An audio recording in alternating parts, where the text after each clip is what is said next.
Welcome back. You're watching Morning Live. Thank you for choosing to stay with us now. It aims to make art more accessible and engaging to South Africans. That's a new exhibition called The Voice of the Nation, which opened this past Thursday at the studio in Sandton. The exhibition includes works of artists such as Happy Dhlame, Ayanda Mabulu, Senzo, Shabangu and Bambo, Sibiya. To tell us more, we're joined by the curator of The Voice of the Nation, Jessica Deutsch. Jessica, good morning and thank you very much for joining us. Good morning.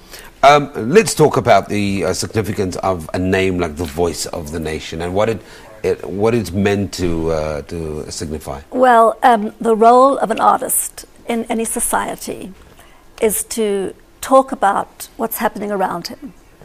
You know, he'll pursue his own vision, but he's always impacted about his environment and about his culture. And that happens anywhere in the world. And so in looking at making art accessible and making people feel it's not elitist and they can cross over into the gallery, I put things on the wall which they could identify with. And the things that we really evolved through it was the crossing from the rural to the city, the experience in a city. Senzo Shabangu, for example, does little boxes because the experience was, well, we came to live in a box. Happy Dhlame, for example, does faces that are veiled because what is the reality? What's beneath the mask? But at the same time, artists work in different media. And so I have a wonderful artist called Vuzi Mufufi, who works with collage, showing that paint is not the only medium. And part of that is to show to young children that you can work with something. You curated an exhibition that speaks on different levels, right, tone and feel. But ultimately, this is an experience. You want somebody who comes to the exhibition. What are some of the things that, when you put this exhibition together, that you wanted a viewer, consumer to experience? Well, I think if you stand in front of a piece of art, invariably, anybody, no matter what they know, they are carried over into that piece of art.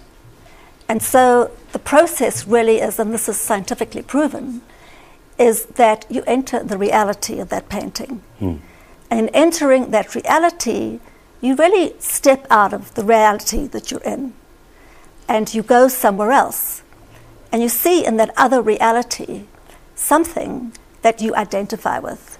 For example, yesterday I was sitting outside in Sandton Square and I met a writer who didn't have a job.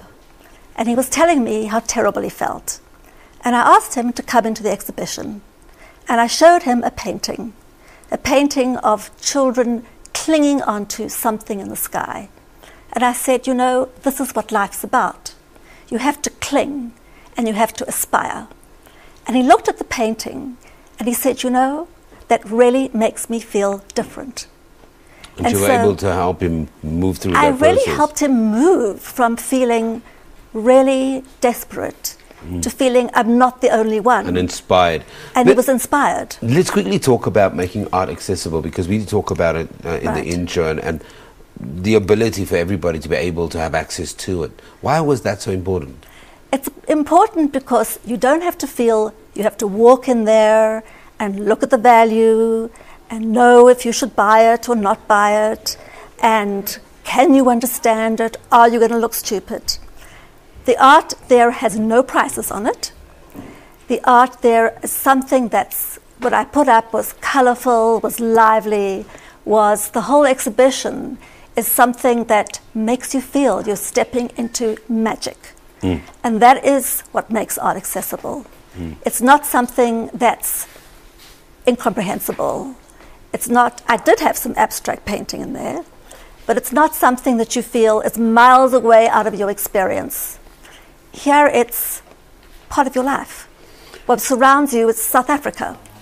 Let's talk about some of those pieces, because there are dreams of the future, and then there are artworks featuring monkeys and astronauts. Right. It must be incredibly difficult maybe to answer the next question, because you are the curator and you need to have this overall view and kind of deal with many aspects of this exhibition. Right. But what was your highlight putting it together? Well, if I tell you that it was speaking to the artists and learning what was inside of them, that was exciting. I think the highlight was each discovery. And I never went through any curator or anybody. Each artist led me to the next. The highlight really was that I met Peter Clark when I first came to South Africa, and he mapped my journey. And can I say any particular artist excited me more than another one? No. They all excited me in different kinds of ways, because some of them spoke of dream, some of them spoke of desperation, some of them spoke of our people are on this race and they're never going to get anywhere. And so can I say to you that the dream inspired me more than the reality? No. I loved Happy Dhlame's work. I adored it. I loved Lindy Sale's abstraction. So I can only say to you that all of it speaks as one voice. With so much passion. Thank you very much for joining us here this morning. That's the curator, Jessica Deutsch, speaking to us about the exhibition titled The Voice of the Nation, which features work from artists, some amazing artists like Ayanda Mabulu, Senzo, Shabangu and Bambo. And that's at the studio in Sandton. You can Google it for more details. We'll take an ad break.